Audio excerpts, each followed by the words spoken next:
పోతన భాగవతము శుక్రాచార్యుడు వారితో తెలియజేస్తూ ఉన్నాడు. అంతేకాకుండా ఈ విషయంలో బిక్కు విధాలుగా ప్రసిద్ధమైన ఒక ఋగ్వేద సూక్తి ఉన్నది. దాన్ని చెప్తాను విను దానవేంద్ర అని చెప్తూ ఉన్నాడు శుక్రాచార్యుడు.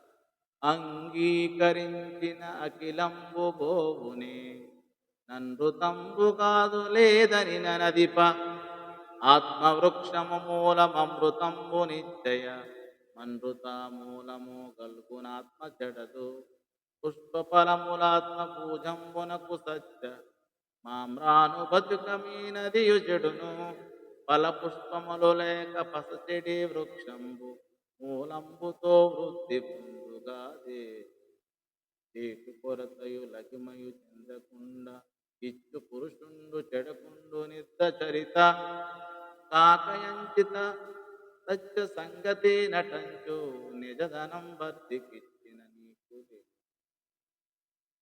రాజా సచ్చరిత దేనిని ఇవ్వడం వలన సమస్తము నష్టమవుతుందో ఆ ధనం ఇవ్వరాదు. ఇస్తానని మాట ఇచ్చినా సరే దానివల్ల అసత్య దోషం అంటదు. ఆత్మ అనే చెట్టుకు అసత్యమే మూలం కదా. అటువంటి ఆత్మవృక్షానికి సత్యం పూలు పండ్లుగా ఉంటుంది. అసత్యం అనే మూలం బాగుంటే ఆత్మ అనే వృక్షం చెడదు. మొదలు చెడితే చెట్టు పూలు పండ్లు చెడతాయి. పండ్లు పూలు లేకపోయినా మొదలు బాగా ఉంటే వృక్షం వృద్ధి చెందుతుంది. కాబట్టి మొదటికి చేటు వాటిల్లకుండా లోటు రాకుండా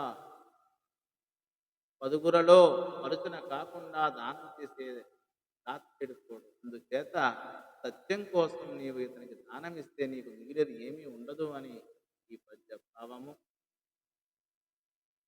సర్వమైన చోట సర్వధనంబులు నడుగలేదటంచు నన్నుతమాడు చెనటి పందెనేమి చెప్ప ప్రాణము తోడి శవము వాడు వాని చెన్నమేలా. ఏ దానం దాత సంపద అంతటికీ సమానము. ప్రక్క అది అడుగుతూ నేను అడిగేది స్వల్పమే, సమస్త సంపదలో కాదు అంటూ అబద్ధం చెప్పరాదు కదా.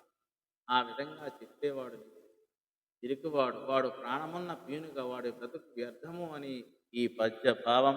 ధన్యవాదం.